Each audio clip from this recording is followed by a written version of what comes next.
Okay, we're going to do a short wrap and a couple of logistic points. We want to actually start out.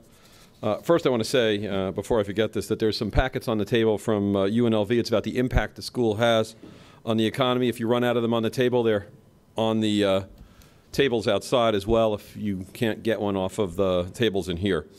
And we want to start out with the thank yous because we don't want to leave that to the very, very end. Well, thank you first. Anyone still in this room, thank you for staying. This was a long march through a lot of data. Give yourselves a hand. And all the panelists, thank you. The conveners, the Lieutenant Governor, the Assembly Leader, the Senate Majority Leader, thank you. This was an important conference. We appreciate your support in these efforts and the leadership you've shown.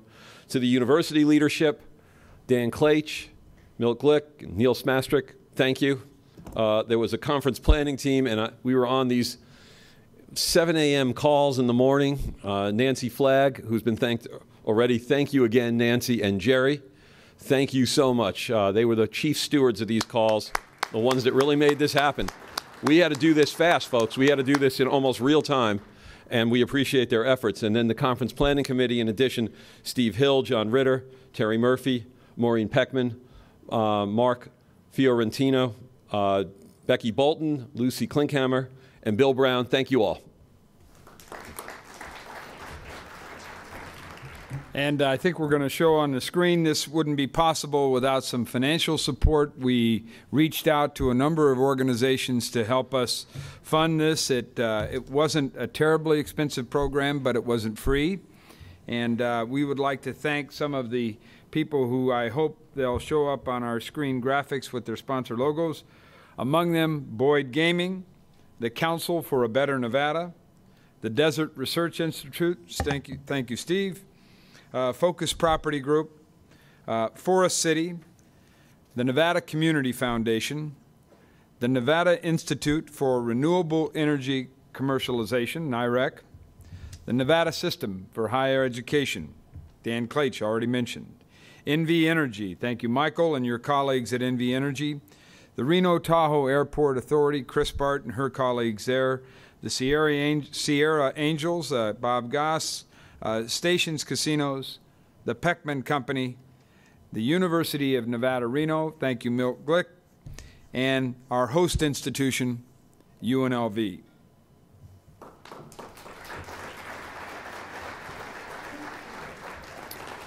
So we're going to give some final wrap thoughts, some comments, and a couple of points I think we need to follow up on. And then what we're going to do is quickly turn to the audience. The mics are available. And we'll take any suggestions you have by way of institutional follow-up. And let me say, you know, we have these folks that had presented here in our Rolodex. They are available to consult us, as a matter of fact, specifically on the implementation of the programs they've suggested. So if we want guidance on, say, U-Star, we actually have access to the speaker today, and he can actually help guide us in the direction of, you know, bootstrapping this, going through the process with the legislature, going through the process of developing the network in the business community. I had a couple of last comments just as final wrap on the day. I wanted noted earlier on that in Denver, this is important, Tom Clark said when they were in the deep recession, infrastructure, infrastructure, infrastructure. We have 100,000 unemployed construction workers. It's the largest category of our unemployment.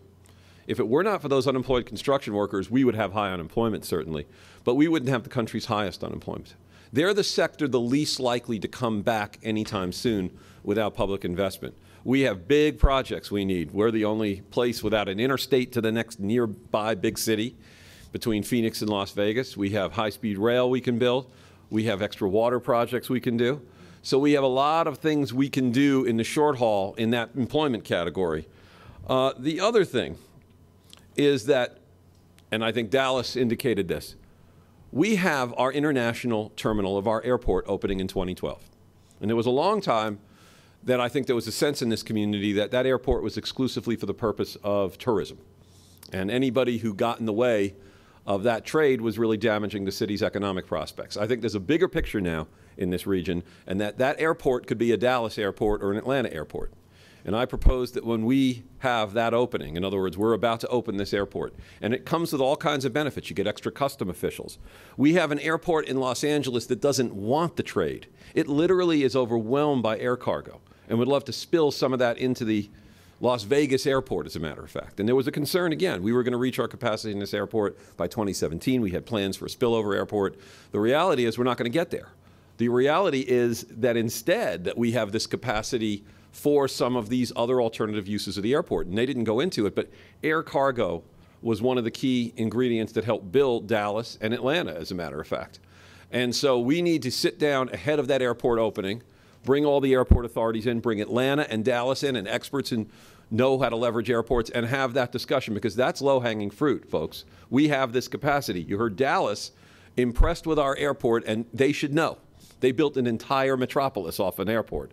So I think as just next steps, we have infrastructure coming online. We have an airport opening. We have certain things that are almost cooked into the system. And what we have to do is start immediately the planning phase for the full implementation of that capacity, the full utilization, I should say, of that capacity in the regional economy. And as just a final comment, and I'm going to turn this to Phil, as far as next steps, Brookings Institution is a resource, and think of us that way, as available. To the extent that we could provide data, that we could provide contacts, we're there. And we have national contacts, but we also have regional contacts. What you saw on display today is that the Brookings Mountain West is a regional partnership by our peer regions in places like Denver and Phoenix and Salt Lake, and we're constantly in these spaces. We did the actual study on budget, for example, in partnership with the Morrison Institute at ASU. So we are a resource with national connectivity, but we're also a resource in the sense that any of this comparative information that you need out of these other cities, and we have more folks in these cities that we have contact with that are working on these issues as well, certainly tap us for that purpose. That's what we're here for. Thanks.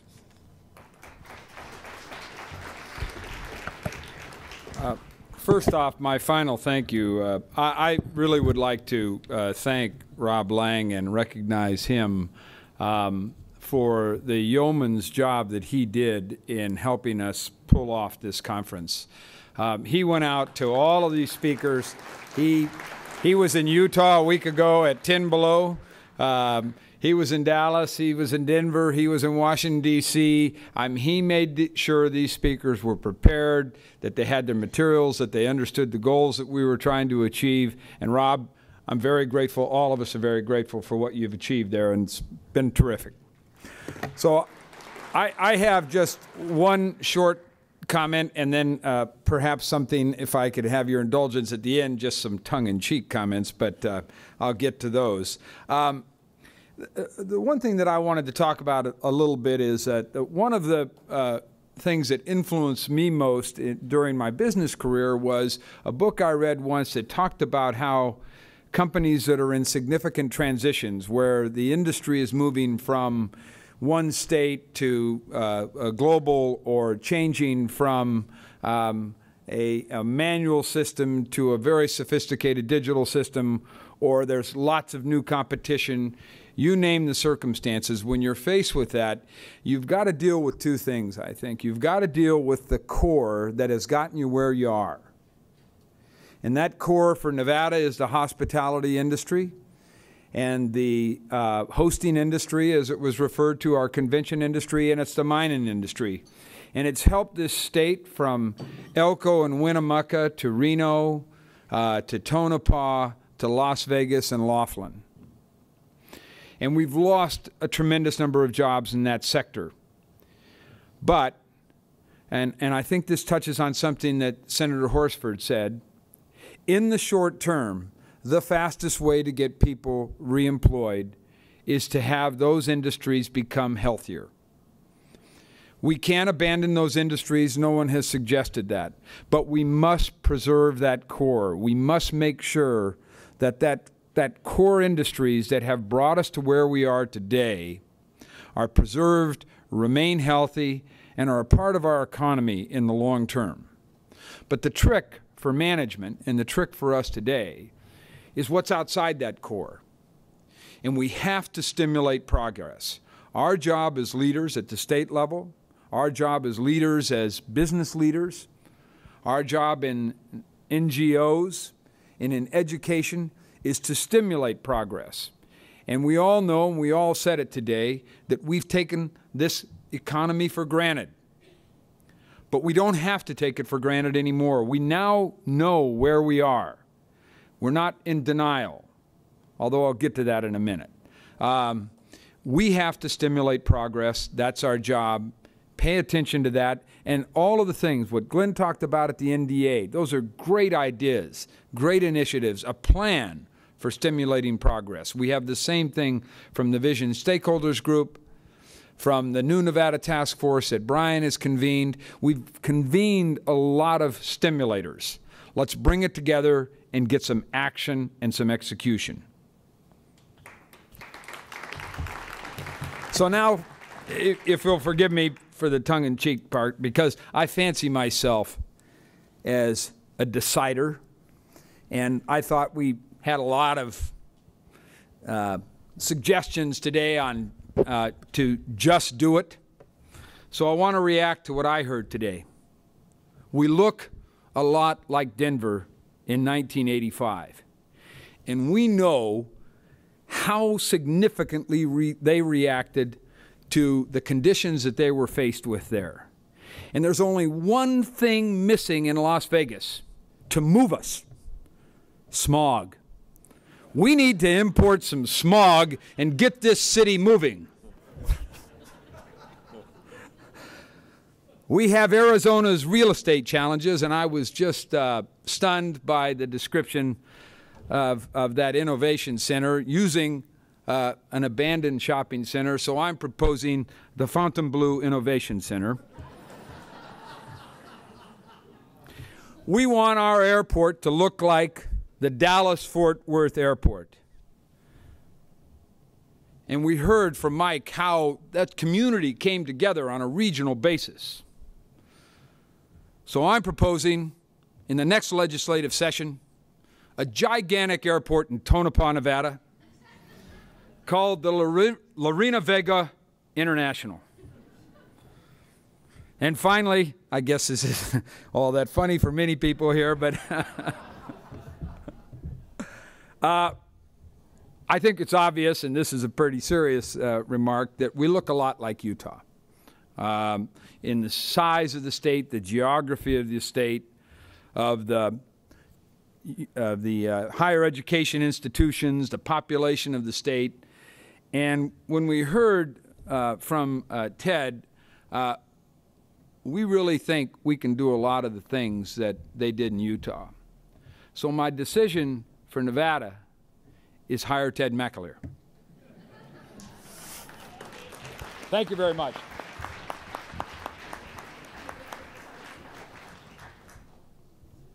Okay, now all we're going to do is take a few suggestions from the audience, and then that's it. That's a wrap, folks. So don't stare at people who stand up and say, sit down because I want to get out of here. I know how that works. Some back there, a couple of suggestions. Yes. I just was hoping that some of the wonderful presentations might be available afterwards, perhaps on a website somewhere you could direct us to. They are. They're on a website, which is nv20.unlv.edu, and we'll post them in a day or two. Right now, there's a $1.5 billion coming down from President Obama to initiate some growth in loans. We need to make sure that the banks, when they get that money, that the banks do not put unfair underwriting guidelines that will not allow the businesses to grow, because the banks have a net growth right now of about 14% net reserves. And if they put underwriting guidelines there that don't allow me as a business owner to come and get money, that would be unfair. So we need to make sure we push our banks to give money out. Number two is that we have no deal flow. So Bob and I were talking from Sierra Capital. If we have any successes at all this year, whether it be venture capital, seed capital, large capital, we need to make sure that is publicized, because that would be the stimulus to tell the community that we were moving forward. Otherwise, we'll be in our silos and we'll never hear the successes. Any more suggestions out there? If not, then it's a wrap. Thanks very much. Hope you enjoyed the conference.